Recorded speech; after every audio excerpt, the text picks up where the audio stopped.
My name is Joseph C. Rosenbaum, R-O-S-E-N-B-A-U-M. And how old are you? 82. God bless you. And when's your birthday?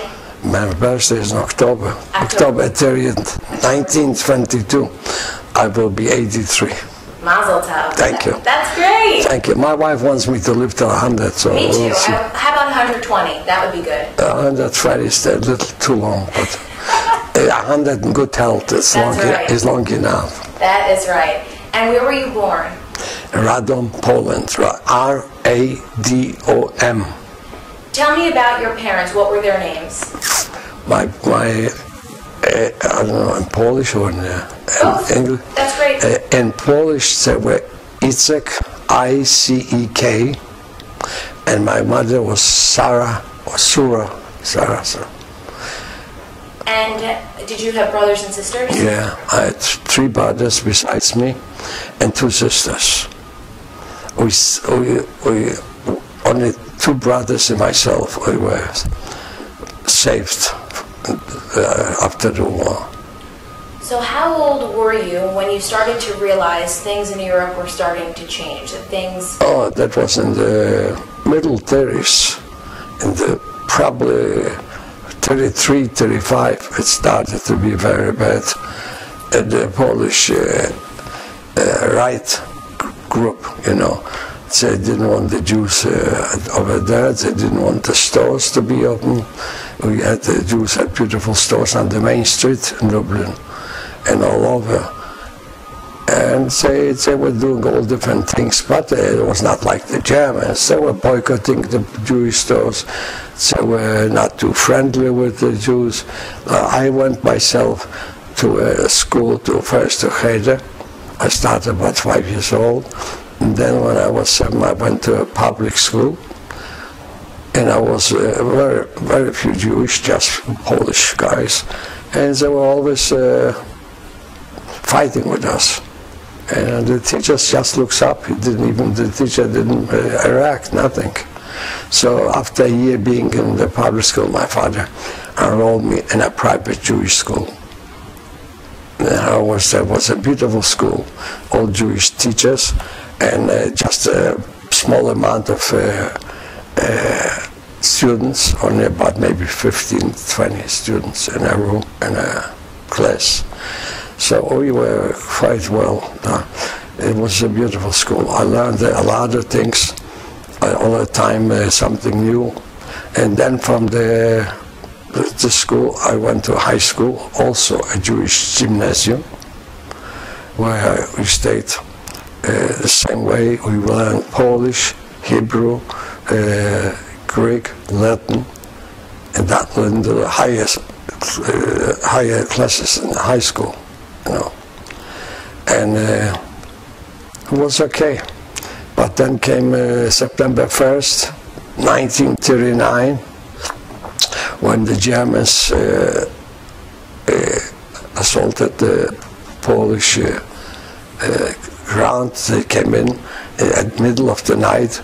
They started from the border, and in a few days already most of this country was occupied. Only Warsaw was still fighting. Warsaw, the Jewish ghetto in Warsaw, later, but not now, was in the. There were a lot of the biggest population, and I think Europe was in Warsaw. That's right. And they were doing well. I had myself. We had uncle, and he was a rabbi, and many more what I didn't know because I was too young still. I was only 16 when they came in, and actually the Russians came into us, but they stayed only a few days, and they asked people to come with them, whoever wanted to go, but you had to walk. They didn't have any place there, the trucks, anything. You had to walk from one, like here, from one borough to the other one by foot.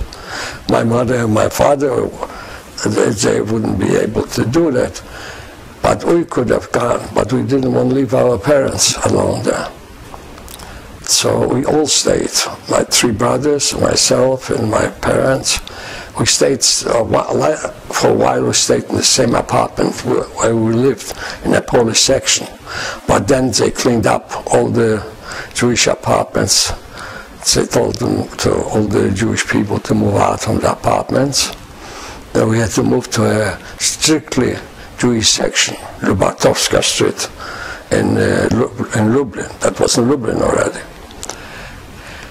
And there, my father he was taken, earlier than that, he was taken to the jail because they were going around, the Germans, with the Gestapo, and they were rounding up the Jews. And one of them was my father, too. So they took a whole bunch of Jewish rich people, they put them in a jail, and over there they were demanding from the Jewish Judenrat. You heard about Jewish Judenrat? Why don't you explain what that is? Beg your pardon? Why don't you explain what it is, the Judenrat? Yeah. I should explain? Yes. Yeah, that's a Jewish committee, like they were the elder, and they like in a government, own government, and they were like, they could do anything they wanted. The Germans gave them free hand to send, because later they started asking the people from the Judenrat that they should select people which should go away for work, but they didn't say to concentration camps, they said just to send them to work in different places.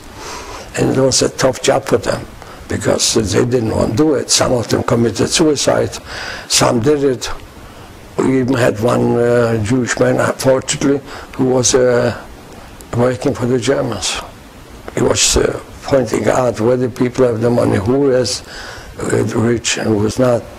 And they didn't bother so much the poor section. The Lubatowska was actually from before the war a poor Jewish section. But they were doing fine. They made a good living anyway. And now we lived in a Polish section. We had only, in our place, there were only a few assimilated Jews, an engineer, a lawyer, a judge. There were Jewish people. Everything else was Polish. A beautiful home, a four-story building. And my father and mother owned that building. They got it from their grandfather, who passed away and left this to them. And we had quite a few more buildings that they bought over the time when they moved to Lublin. So we were doing good. My father had to pay for 3-4 children fee in the private school. He did it. Every month he had paid, like here you pay in a private school. He had paid, he wanted us to have education as much as possible. And we all of us got. My brother, Rubin, he was the second from the older people, from my older siblings. And he not just got high school, but he had to go to France. That's where he started in Cannes. And he became an engineer, chemist, just a year or two before the war. And he wanted to stay in France, but they didn't let him work because he didn't have citizenship French. But when he was in college, university, he played professional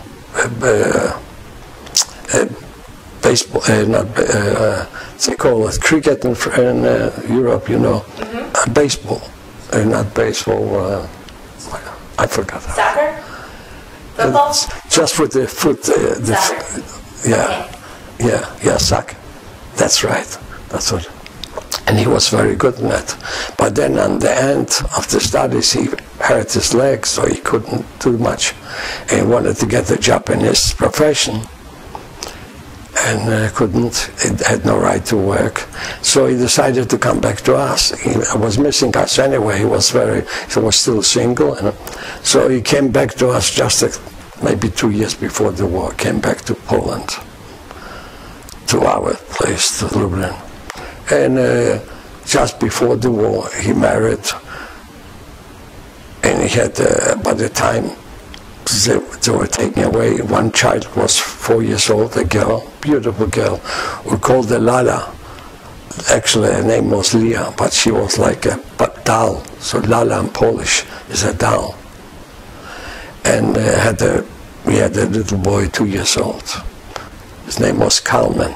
That's after his grandfather on the wife's side. And we stayed in that ghetto. They formed a ghetto in the Jewish section.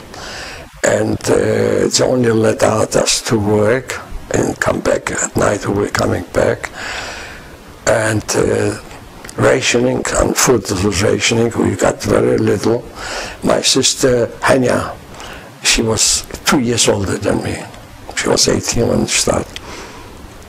She used to go out and try to get some food illegally on the line where Polish people were standing. And she looked like Polish, tall,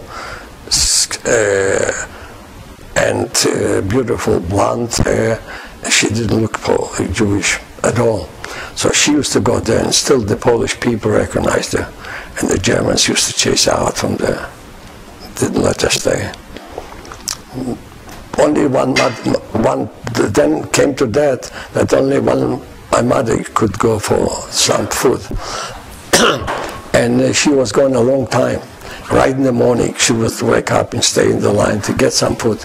But it was winter, December, and she slipped on ice, and she fell, and they brought her back to the house. And she could not walk for quite a while. She had to get some, cover on the leg, and she couldn't go out even later because she was limping a little. So we didn't have much, but we tried to eat as little as possible. Everything should last, because they were giving like weekly or monthly, I don't remember anymore, rations, which were smaller for the Jews, bigger for the Poles. Were you scared when all this was going on? Yes, because we knew that they were planning something bad.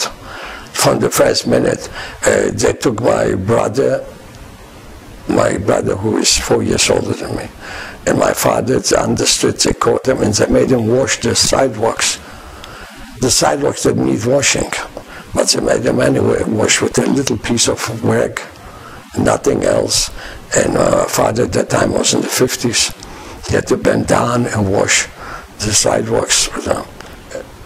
And then after this, they took him to jail. It's like and he spent there a couple of weeks till they let him go. The Judenrat paid off whatever they demanded, gold and money.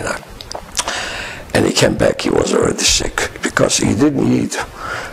He had only bread and water in the jail because he was kosher, 100% kosher, and he wouldn't eat that food what they were giving. I came home. He didn't look the same.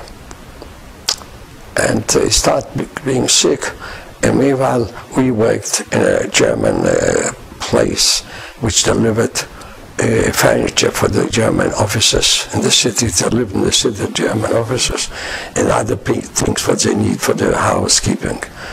So me and my brother worked there. And one night we had to walk from there all the way downtown to uptown, in the morning and at night, because we were not supposed to take any transportation. That was forbidden. The same thing was forbidden to go into public places, to go into the banks, to the schools, to the doctor's office. There were no Jewish doctors anymore.